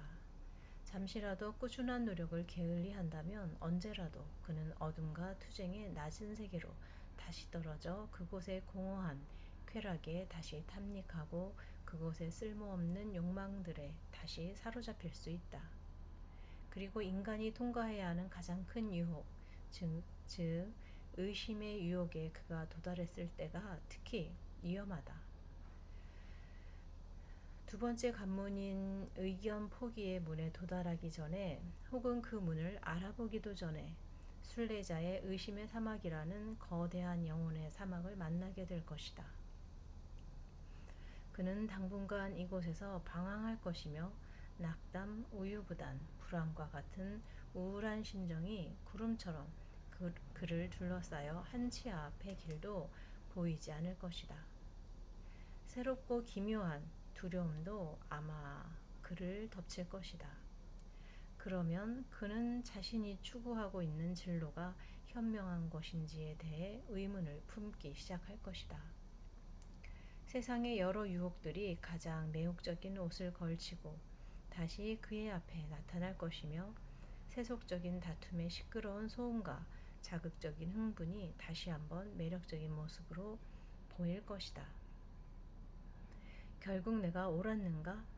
이렇게 해서 무슨 이득이 있는가? 인생 자체가 쾌락과 흥분과 다툼으로 이어져 있는 게 아닌가? 그런데 이것들을 포기한다면 나는 모든 것을 포기해야 하는 것은 아닐까? 나는 무의미한 그림자를 위해 인생의 실체를 희생시키고 있는 것은 아닌가? 결국 나는 속고 있는 불쌍한 바보가 아닐까? 실속 있고 확실하고 쉽게 얻어지는 향락에 의지한 채 감각적인 생활을 하는 내 주위 사람들이 나보다 더 현명한 것이 아닐까? 이러한 어두운 의심과 의문으로 그는 유혹받고 괴로워할 것이다. 그리고 이러한 의심은 그가 삶의 복잡한 문제들을 더욱 깊이 탐구하도록 자극할 것이고, 또한 그의 마음속에서 의지하고 피난할 수 있는 어떤 영구불변의 원리가 필요하다는 느낌이 생겨나게 할 것이다. 그러므로 그는 이 어두운 사막에서 방황하는 동안 자신의 마음속에 있는 좀 더 미묘하고 차원 높은 미혹의 지성의 미혹들을 마주치게 될 것이다. 그리고 이 미혹들을 자신의 이상과 대조시킴으로써 현실과 비현실, 환영과 실체, 결과와 원인, 덧없는 현상과 영원한 원리를 구별하는 법을 알게 될 것이다. 인간은 의심의 사막에서 모든 형태의 환상, 즉 감각의 환상뿐만 아니라 추상적인 사고와 종교적인 감정의 환상에도 직면한다. 인간이 분별력, 영적 인식, 목표의 확고함, 침착성과 같은 좀 더 높은 수준의 힘을 개발하는 것은 바로 이런 환상들을 검사하고 해결하려 노력하고 결국 파괴하는 과정을 통해서이다. 그리고 이러한 정신적 힘을 활용하면 정신세계와 물질적 외형의 세계 양쪽 모두에서 진실과 거짓을 정확히 구별할 수 있다. 이러한 힘을 획득하고 그것을 신성한 정신적 전투에서 자아를 물리치는 무기로 사용하는 방법을 터득하고 나서 그는 의심의 사막에서 빠져나온다. 미혹의 안개와 신기루는 어느덧 그의 앞길에서 사라지고 그의 눈앞에는 두 번째 관문인 의견 포기의 문이 모습을 드러낸다. 이 문에 가까이 다가가면 그는 자신이 걷고 있는 길 전체를 눈앞에 보게 된다. 그리고 잠시 동안 그는 얼핏 자신이 향하고 있는 영광스러운 성취의 언덕을 볼 것이다. 보다 차원 높은 삶의 신전이 장엄한 아름다움으로 빛나는 광경을 흘낏 보는 것이다. 그는 이미 마음속으로 자아 극복의 힘과 평화를 느끼고 있다. 이제 그는 갈라하드 경의 다음과 같은 말을 크게 외칠 수 있다. 자신이 결국에는 반드시 승리한다는 것을 알고 있으므로. 붉은색 시. 나는 성배를 보았다. 신성한 성배를. 그리고 하나님이 나를 왕 위에 앉힐 것이다. 저 멀리 영혼의 도시에서. 그는 지금까지 추구해 왔던 것과는 완전히 다른 자아 극복의 과정에 이제 들어선다. 지금까지 그는 자신의 동물적 욕구를 극복하고 변화시키고 단순화시켜 왔다. 그런데 이제 그는 자신의 지성을 변화시키고 단순화시키기 시작한다. 그는 지금까지 자신의 감정을 자신의 이상에 맞추어 왔는데 이제는 자신의 생각을 그 이상에 맞추기 시작한다. 또한 이 시점에서 그 이상은 좀 더 크고 아름다운 균형과 조화를 나타낸다. 그리하여 처음으로 그는 영구불변의 원리를 정말로 이루고 있는 것이 무엇인지 이해한다.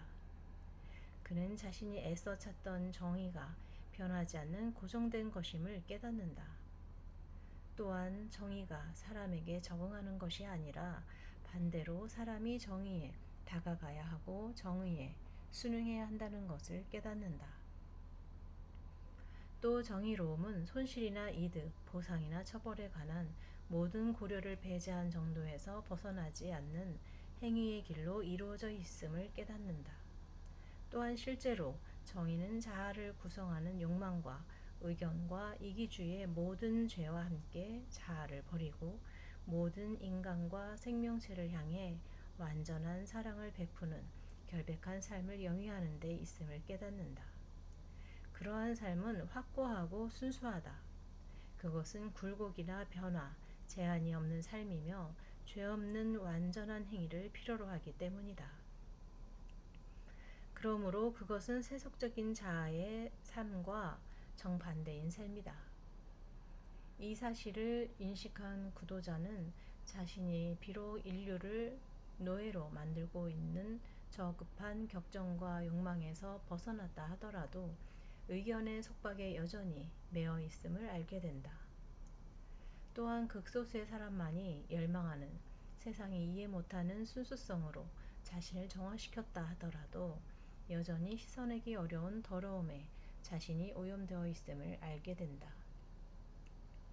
즉 그는 자신의 의견을 사랑하고 있고 그 의견을 자신이 애써 찾고 있는 원리인 진리와 혼동해 왔던 것이다.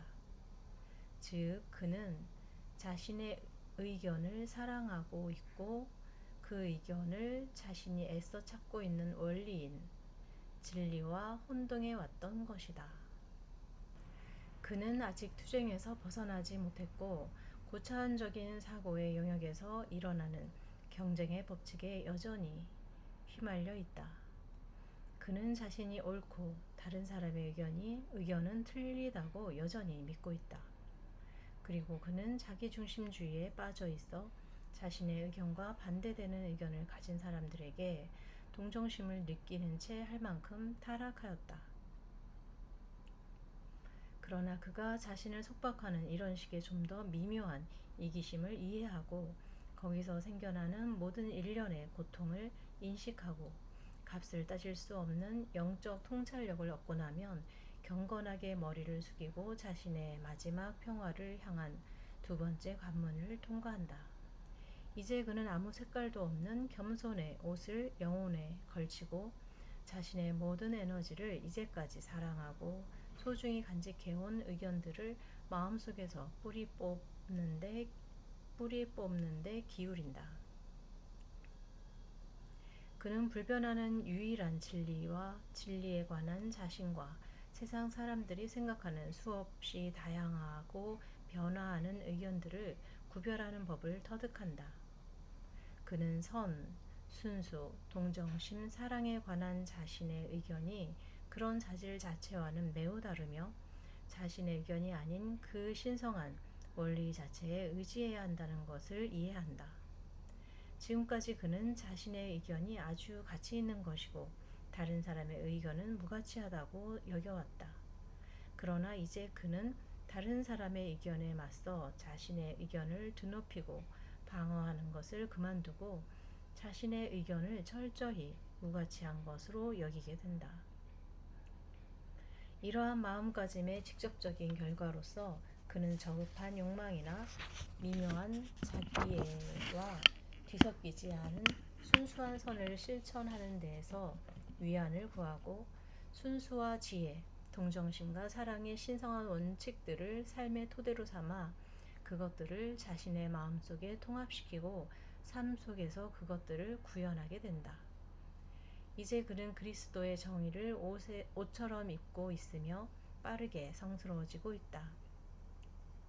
그는 욕망의 어둠을 깨달았을 뿐만 아니라 사변 철학의 공허함도 깨달았다. 그래서 실제적인 성스러움과는 아무 관련이 없고 지금까지 그의 발전을 방해했으며 삶 속의 영원한 진실들을 보지 못하게 만들었던 교묘한 형이상학적 분별을 마음속에서 모두 제거한다. 그리고 그는 자신의 의견과 추론을 하나씩 차례로 던져버리고 모든 존재를 향한 완전한 사랑의 삶을 살기 시작한다. 각각의 의견을 일종의 무거운 짐으로 여겨서 차례로 극복하고 버림에 따라 영혼은 점점 더 밝게 빛나며 이제 그는 자유롭다는 것의 의미를 깨닫기 시작한다. 기쁨, 즐거움, 평화의 성스러운 꽃이 그의 마음속에서 자연히 피어나고 그의 삶은 기쁨이 넘치는 노래가 된다. 마음속의 멜로디가 확대되고 점점 더 완전한 화음을 이루면 그의 외면적인 삶은 내면의 음악과 스스로 조화를 이룬다. 그가 기울이는 모든 노력은 이제 투쟁에서 벗어나 있기 때문에 그는 자신의 행복에 필요한 모든 것을 고통이나 걱정 또는 두려움 없이 얻는다. 또는 두려움 없이 얻는다.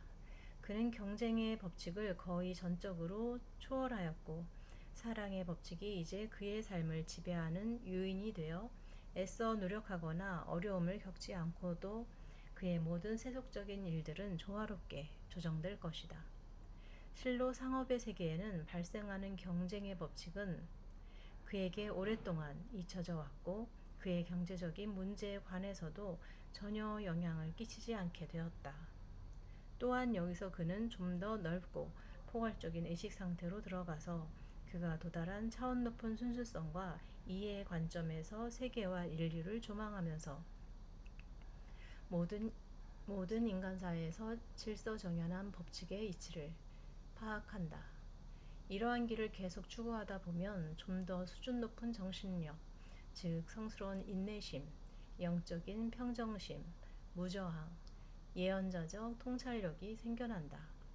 내가 말하는 예언자적 통찰력이란 앞으로 일어날 사건을 예언하는 능력이 아니다.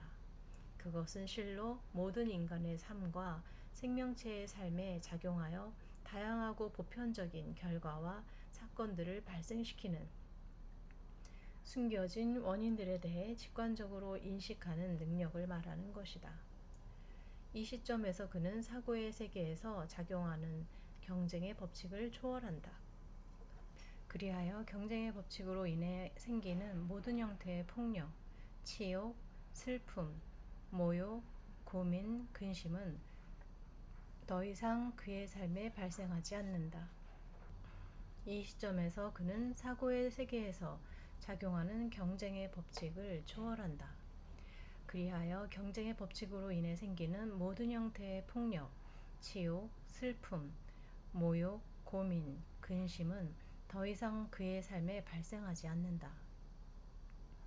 그가 앞으로 나아감에 따라 세계의 기초와 구조를 이루는 불멸의 원리가 그에게 모습을 드러내고 점점 더 균형 잡힌 조화와 비례를 나타낸다. 그에게 더 이상의 고뇌는 없으며 어떤 악도 그의 근처에 얼씬거리지 못한다. 그리고 영구적인 평화의 조짐이 그에게 갑자기 나타난다.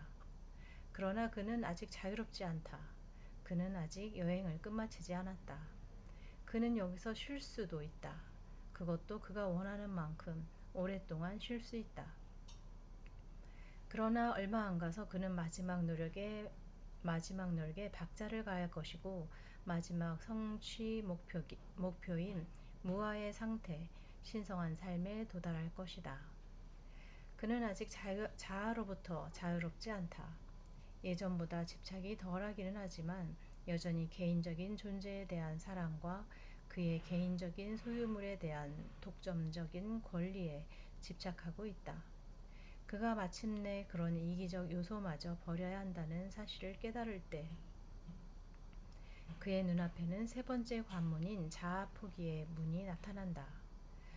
그가 지금 다가가고 있는 것은 어둠의 입구가 아니라 성스러운 영광으로 빛나는 문, 지상의 어떤 광채와도 비교할 수 없는 눈부신 광의로 빛나는 문이다. 그는 확신에 찬 걸음걸이로 그 문을 향해 나간다. 의심의 구름은 오래전에 흩어졌고 유혹의 목소리는 저 아래 계곡에서 사라졌다. 그래서 그는 확고한 걸음걸이와 곧은 몸가짐, 말로 형용할 수 없는 기쁨에 가득 찬 마음으로 천국의 입구를 지키는 문에 가까이 다가간다. 그는 합법적인 권리로 소유하고 있는 것들에 대한 사리사욕은 제외하고 나머지 모든 것을 포기했다. 그러나 이제 그는 어떤 것도 자신의 것으로 소유해서는 안 된다는 것을 깨닫는다. 그리고 그는 문 앞에서 잠시 멈추어 있을 때 회피하거나 부인할 수 없는 다음과 같은 명령을 듣게 된다.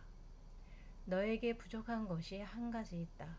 내가 완전한 사람이 되려면 가서 내 재산을 다 팔아 가난한 사람들에게 나누어 주라. 그러면 내가 하늘에서 보물을 얻게 될 것이다. 이 마지막 큰 관문을 통과하고 나면 그는 욕망과 의견과 자아의 압제로부터 벗어나 영광스럽고 찬란하고 자유로운 상태가 된다. 이제 그는 악이 없고 인내심 많고 상냥하고 순수한 성스러운 인간이다. 그는 자신이 추구해 왔던 것을 마침내 찾은 것이다. 천국으로 가는 여행은 길고 지루할 수 있지만 짧고 빠르게 끝날 수도 있다. 1분이 걸릴 수도 있고 1000년이 걸릴 수도 있다. 모든 것은 탐구자 자신의 신념과 믿음에 달려 있다. 대부분 사람들은 믿음이 없기 때문에 들어가지 못한다. 정의를 믿지 않고 정의를 실현할 가능성도 믿지 않는 사람들이 어떻게 정의를 실현할 수 있겠는가? 반드시 속세를 등지고 세상 속에서의 의무를 떠나야 하는 것은 아니다.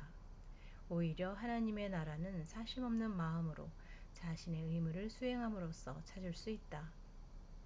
믿음이 아주 강한 사람은 이 진리를 접했을 때 모두 개인적 요소를 마음속에서 거의 즉시 떨쳐버리고 자신의 영적 유산인 천국에 바로 들어갈 수도 있다. 정의를 믿고 정의를 실현하고자 열망하는 모든 사람들은 만약 그들이 세상의 의무를 모두 이행하는 중에도 정신을 잃지 않고 이상적인 선을 잊지도 않은 채 완전한 삶을 향해 길을 재촉하기로 확고히 결심하고 전진한다면 조만간에 자아를 극복하고 정신적인 승리를 거두게 될 것이다. 제목: 천국에서 안식하면 모든 것이 더해진다. 투쟁의 나라에서 사랑의 나라로 가는 전체 여정을 한마디로 간단히 요약하자면 행위의 규제와 정화의 과정이라 할 수 있다. 이 과정을 부지런히 수행하면 반드시 완전의 경지에 이르게 된다. 인간은 자기 내부에 존재하는 힘들에 대해 지배력을 얻고 나면 그 힘들의 영역에서 작용하는 모든 법칙을 이해하게 되고 자기 마음속에서 끊임없이 일어나는 원인과 결과의 작용을 이해될 때까지 지켜보고 나면 심리적 요인이 인류의 문화와 역사 전체에서 보편적으로 작용하는 방식을 이해하게 된다. 더욱이 인간사를 지배하는 모든 법칙은 심리적 인과율의 직접적인 결과이므로 자신의 심리적 필연성을 변화시킨 사람은 변화된 조건에 따라 작용하는 다른 법칙의 지도를 받는다. 자기 마음속의 이기적인 힘들을 지배하고 극복하고 나면 그런 힘들을 다스리기 위해 존재하는 법칙에 더 이상 종속될 수 없는 것이다. 이 과정은 정신을 단일화하는 과정이기도 하다. 즉 성격에서 본질적인 고귀한 요소만 제외하고 나머지 모든 것을 걸러내는 과정이다. 그리고 정신이 단일화되어 갈수록 도저히 이해할 수 없을 것처럼 보였던 삼라만상의 복잡성이 점점 더 단순해지며 결국에는 전 세계의 모든 현상이 불변의 몇몇 원리들에 기초하고 있다는 것과 이 원리들은 사랑이라는 유일한 원리에 포함되어 있다는 것을 알게 된다. 이렇게 정신이 단일화된 사람은 평화에 도달하며 그는 이제 진정으로 살기 시작한다. 영원히 포기해버린 개인적 삶을 돌이켜보면 끔찍한 악몽에서 깨어난 것처럼 여겨질 뿐이다. 그런데 그가 영혼의 눈으로 살펴보면 다른 사람들은 여전히 그 악몽 속에 살고 있다. 그는 하나님의 인류에게 넘치도록 풍부히 베풀어 주는 것을 두고 사람들이 서로 다투고 싸우고 고생하고 죽어가는 모습을 본다. 모든 탐욕을 거두면 아픔이나 방해 없이도 얻을 수 있는 것을 두고서 말이다. 그리하여 그의 마음은 연민으로 가득 차지만 기쁨도 또한 샘솟는다. 인류가 결국에는 길고 고통스러운 악몽에서 깨어난다는 것을 그는 알고 있기 때문이다. 여정의 초반부에 그는 인류를 멀리 떠나온 것처럼 보였고 혼자 외롭게 슬퍼했었다. 그러나 가장 높은 곳에 도달하고 목표를 달성한 지금 그는 자신이 어느 때보다 더 인류와 가까워져 있음을 발견한다. 그는 인류의 마음 한가운데에 살면서 인류의 모든 슬픔에 공감하고 인류의 모든 기쁨을 더불어 기뻐하게 된다. 더 이상 방어해야 할 개인적 입장이나 고려사항이 전혀 없으므로 그는 전적으로 인류의 중심에서 살아간다. 그는 더 이상 자신을 위해 살지 않고 남을 위해서 살아간다. 그리고 그는 그렇게 살면서 최고의 행복과 가장 심오한 평화를 누린다. 한동안은 동정, 사랑, 행복, 진리를 추구하였으나 이제 그는 진실로 동정, 사랑, 행복, 진리가 되었다. 그에게는 모든 개인적인 요소가 소멸되었고 전적으로 보편적인 자질과 원리만 남았으므로 개인적인 존재로서 그의 삶은 끝났다고 말할 수 있다. 지금 그의 삶에서는 사랑이나 진리와 같은 보편적인 자질들이 표현되고 있으며 앞으로는 그의 그런 자질들이 분명히 나타난다. 또한 그는 자기 방어를 그만두고 항상 동정심과 지혜와 사랑 속에서 살아가면서 최고의 법칙, 즉 사랑의 법칙의 보호를 받는다. 그는 사랑의 법칙을 이해하고 의식적으로 그 법칙에 협력한다. 참으로 그는 사랑의 법칙과 나뉘지 않고 동일시된다. 자아를 버리면 세계가 내가 된다. 동정, 지혜, 사랑을 본성으로 갖춘 사람은 어떤 보호도 전혀 필요치 않다.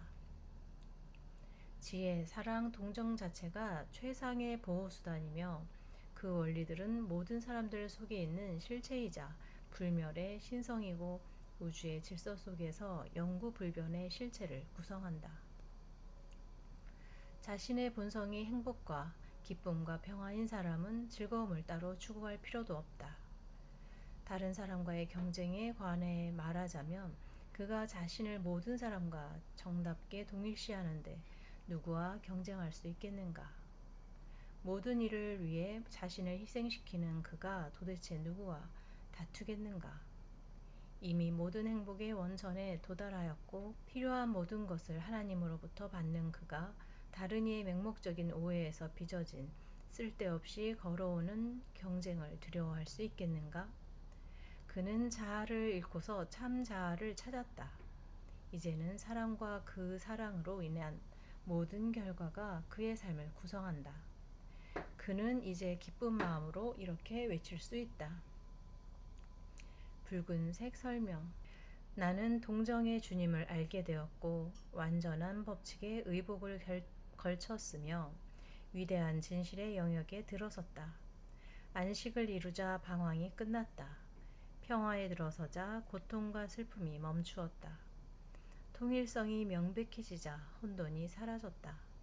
진리가 드러나자 죄가 극복되었다. 조화의 원리, 정의 또는 신성한 사랑을 발견하면 모든 것이 있는 그대로의 모습으로 보인다. 착각을 일으키는 이기심과 의견의 매개가 없이 바로 볼 수 있기 때문이다. 있는 그대로의 모습으로 보면 세계 전체가 하나의 존재이며 세계의 모든 다양한 작용들은 단일 법칙의 현현이다. 이제까지 나는 이 책에서 법칙에 대해 말을 할 때 차원 높은, 저급한 이라는 용어를 적용했는데 이런 구별은 불가피한 것이었다. 그러나 하나님의 나라에 도달하고 나면 인간의 삶에서 작용하는 모든 힘들이 유일한 최고의 법칙인 사랑의 다양한 표현임을 알게 된다. 인류가 고통 겪고 있는 것도 이 법칙에 의한 것이다. 강렬한 고통의 경험을 통해 인류는 정화되고 현명해질 것이며 고통의 원천인 이기심을 버리게 될 것이다. 세계의 법칙과 기초가 사랑이기 때문에 모든 이기주의는 이 법칙에 대립되며 이 법칙을 이기거나 무시하려는 노력이다.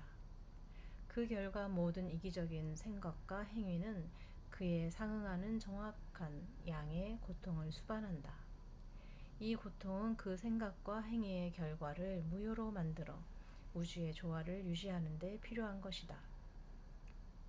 그러므로 모든 고통은 사랑의 법칙이 무지와 이기심을 억제하는 작용이며 이러한 고통스러운 속박에서 마침내 지혜가 생겨난다.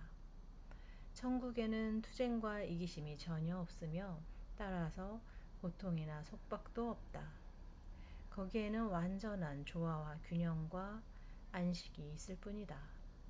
천국에 들어간 사람들은 어떠한 동물적 성향도 따르지 않으며 최고의 지혜와 조화를 이루어 살아간다.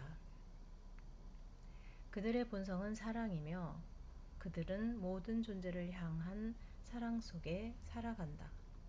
그들은 결코 생계를 꾸려나가는 것에 대해 걱정하지 않는다. 그들은 삶의 한가운데서 살고 있는 삶 그 자체이기 때문이다. 어떤 물질적인 필요나 다른 필요가 발생하면 그들이 걱정하거나 애써 수고하지 않아도 그것이 즉시 충족된다. 그들이 어떤 일을 떠맡도록 요구받았을 때는 그 일을 수행하는데 필요한 돈과 친구들이 어디선가 즉시 그들에게 오게 된다. 원칙을 어기는 행위를 그만둔 그들의 필요는 정당한 경로를 통해 충족된다.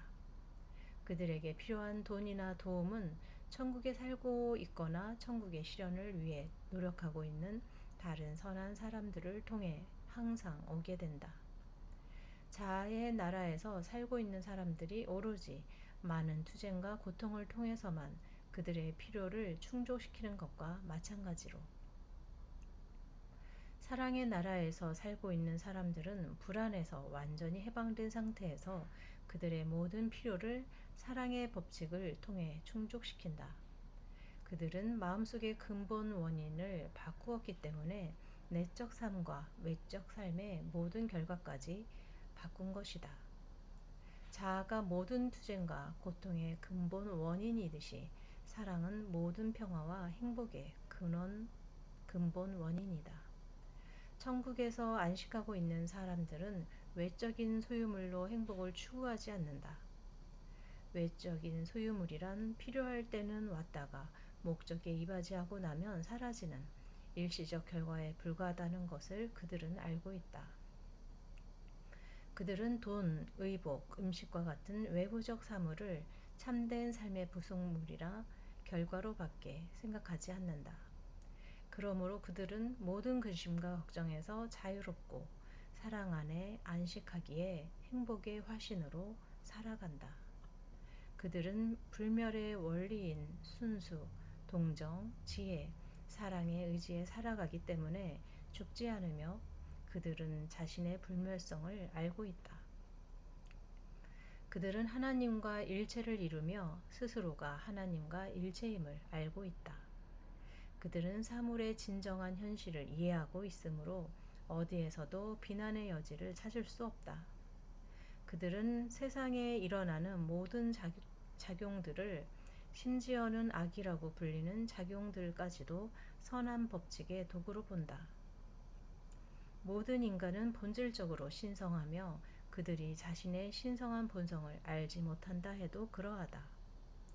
인간의 모든 행위는 그것들 중 대부분이 어리석고 무력한 것이라 해도 보다 가치 있는 어떤 선을 실현하려는 노력이다. 소위 악이라고 하는 것은 심지어 의도적으로 사악한 행위라 불리는 것들까지도 모두 무지에 기초하고 있다. 천국에 사는 사람들은 이 사실을 이해한다. 따라서 그들은 아무도 비난하지 않으며 사랑과 동정만을 마음속에 간직한다. 그렇다고 해서 천국에 살고 있는 사람들이 아니라고 게으르게 산다고 생각하지는 말라. 그들은 평화롭게 활동하며 살아간다. 사실은 오직 그들만이 참으로 살고 있다고 말할 수 있다. 걱정과 슬픔, 두려움의 연속인 자아의 삶은 진정한 삶이 아니기 때문이다. 그들은 자아에 대한 생각 없이 지극히 성실하고 부지런한 자세로 자신의 모든 의무를 수행하며 다른 사람들의 마음과 그들 주변의 세상에 정의의 나라를 세우는데 자신의 모든 수단을 동원하고 예전보다 훨씬 더 강해진 힘과 능력도 전부 이용한다. 우선 스스로 모범을 보이고 그 다음엔 교훈을 줌으로써 정의의 나라를 넓히는 것, 이것이 그들의 일이다. 그들은 자신이 소유한 모든 것을 팔아서 가난한 사람들에게 나누어 주고 사랑이라는 이름의 그리스도를 따른다. 그들은 더 이상 슬픔을 느끼지 않고 끊임없는 기쁨 속에 산다. 세상의 고통을 알고는 있지만 궁극의 행복과 사랑이라는 영원한 안식처도 알고 있기 때문이다. 준비된 자는 누구나 지금 당장 궁극의 행복과 영원한 안식처인 사랑에 도달할 수 있으며 결국에는 모든 이가 그곳에 이르게 될 것이다. 천국에 사는 사람들에 대해서는 그들의 생활을 보면 알 수 있다. 그들은 모든 상황과 인생의 변천 과정에서 사랑, 기쁨, 평화, 인내, 친절, 선량함, 신의, 온유함, 절제, 자제와 같은 영의 열매들을 나타낸다. 그들은 분노, 두려움, 의심, 질투, 변덕, 근심, 슬픔으로부터 완전히 벗어나 있다. 하나님의 정의 속에 살면서 그들은 세상의 풍습과는 정반대가 되며 세상 사람들이 어리석음으로 간주하는 자질들을 나타낸다. 그들은 어떤 권리도 요구하지 않고 자기 자신을 방어하지 않으며 보복하지 않는다. 그들은 자신에게 상처를 입히려는 이들에게도 친절을 베풀며 자신에게 대항하고 공격해오는 이들에게도 자신과 사이가 좋은 사람에게 대하듯 똑같이 온화한 마음으로 대한다. 또 다른 사람들을 판단하지 않으며 어떤 사람이나 어떤 제도도 비난하지 않으며 모든 사람과 사이좋게 살아간다. 천국은 완전한 신뢰, 완전한 인식, 완전한 평화이다. 그곳은 온통 음악과 감미로움과 평온으로 충만해 있다. 짜증, 나쁜 기분, 거친 말, 의심, 정욕 등 불온한 요소는 조금도 천국에 들어올 수 없다. 천국의 자녀들은 서로 용서하고 용서받으며 친절한 생각과 말과 행동으로 다른 이에게 봉사하며 완전한 사랑스러움 속에 살아간다. 그것은 모든 사람이 마땅히 누려야 할 정당한 유산이고 지금 당장 들어갈 수도 있는 그들 자신의 왕국이다. 그러나 어떠한 죄도 그곳에 들어갈 수 없다. 자아에서 비롯된 생각이나 행동은 천국의 황금빛 대문을 통과할 수 없으며 어떠한 불순한 욕망도 천국의 찬란한 의복을 더럽힐 수 없다. 원하는 사람은 누구나 천국에 들어갈 수 있지만 누구나 그 대가를 치러야 한다. 그것은 바로 자아를 무조건 포기하는 것이다. 완전한 사람이 되고 싶다면 가진 것을 모두 팔아라. 하지만 세상은 이 말에 고개를 돌리며 슬퍼한다. 세상은 가진 것이 아주 많기 때문이다. 세상은 스스로 지킬 수 없는 돈과 스스로 떨쳐버리지 못하는 두려움을 많이 소유하고 있고 탐욕스럽게 집착하는 이기적 사랑과 가능하다면 피하고 싶은 슬픈 이별이 풍부하며 향락의 추구가 넘치고 고통과 슬픔이 넘치고 투쟁과 고생이 넘치고 흥분과 고뇌가 넘치고 참된 부가 아닌 것은 풍부하지만 천국에만 있는 참된 부는 빈약하다. 세상에는 어둠과 죽음에 속하는 것들이 넘쳐나지만 빛과 생명에 속하는 것들은 부족하다. 그러므로 천국을 실현하려는 자가 있다면 대가를 치르고 들어가도록 하라. 만약 그가 강하고 신성한 믿음을 가진 사람이라면 지금 당장 천국을 실현할 수 있고 또한 그가 지금까지 집착해온 자아를 마치 옷 벗듯이 벗어던지고 자유로워질 수 있다. 만약 그가 믿음이 약한 사람이라면 좀 더 천천히 자아를 극복해야 하며 매일매일의 노력과 끈기 있는 연구를 통해 천국을 찾아야 한다. 정의의 신전이 세워지면 신전의 벽 4개는 각각 순수, 지혜, 동정, 사랑의 4가지 원리이다. 그 신전의 지붕은 평화이고 바닥은 확고한 마음이며 입구는 사심 없는 의무 수행이며 그곳의 분위기는 영감이며 그곳의 음악은 완전한 삶의 기쁨이다. 그 신전은 흔들릴 수 없으며 영원하고 파괴될 수 없기 때문에 더 이상 스스로를 보호하기 위해 내일의 일을 미리 염려할 필요가 없다. 마음속에 천국이 세워지면 물질적인 생활 필수품을 얻으려는 생각은 더 이상 하지 않게 된다. 최고의 가치를 발견하고 나면 그런 것들은 원인에 대한 결과로서 더해지기 때문이다. 그러면 생존 경쟁은 중지되고 영적인, 정신적인, 그리고 물질적인 필요는 우주의 풍요로운 보고로부터 매일 충족된다. 붉은색 시 한 편. 오랫동안 저는 당신을 찾았습니다. 거룩한 성령이여, 온유하고 겸손한 영계의 주여. 인간의 비애에 대해 깊이 생각하면서 묵묵히 슬픔을 느끼며 당신을 찾아 헤맸습니다.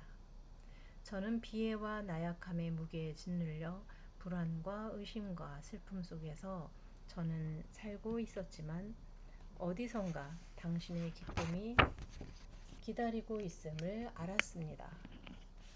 저와 같이 찢기고 슬픈 마음을 가진 이들을 당신이 어디선가 맞이해 줄 것을 알았습니다. 죄와 괴로움을 뒤로한 채 어떻게든 당신을 찾게 될 줄을, 그리고 마침내 당신의 사랑이 나에게 신성한 안식처로 들어오라고 명하게 될 줄을 알았습니다. 미움, 조롱, 그리고 비난이 당신을 찾는 내 영혼을 마구 괴롭히고 더럽혔습니다.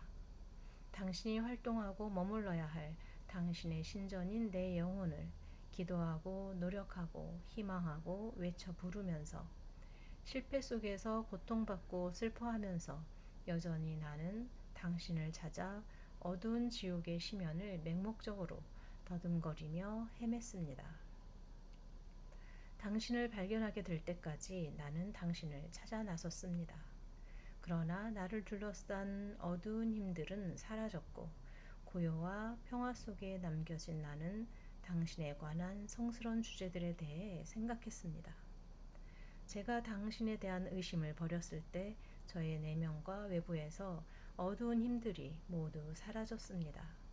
그리하여 저는 꿈에 그리던 위대한 주, 찬란한 영광을 드러내는 당신을 마침내 찾았습니다. 그렇습니다. 저는 당신을 보았습니다. 거룩한 성령이여, 아름답고 순수하고 겸손한 당신의 즐거움과 평화와 기쁨을 발견했고, 당신의 안식처에서 당신을 보았고, 당신의 사랑과 겸손의 힘을 발견했습니다.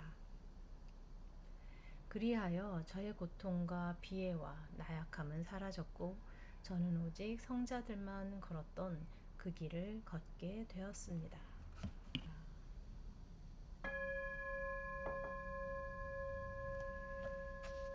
오늘은 여기까지. 내일은 인간, 마음, 몬, 환경의 왕, 여기를 들어가 볼게. 그럼 내일 또 만나.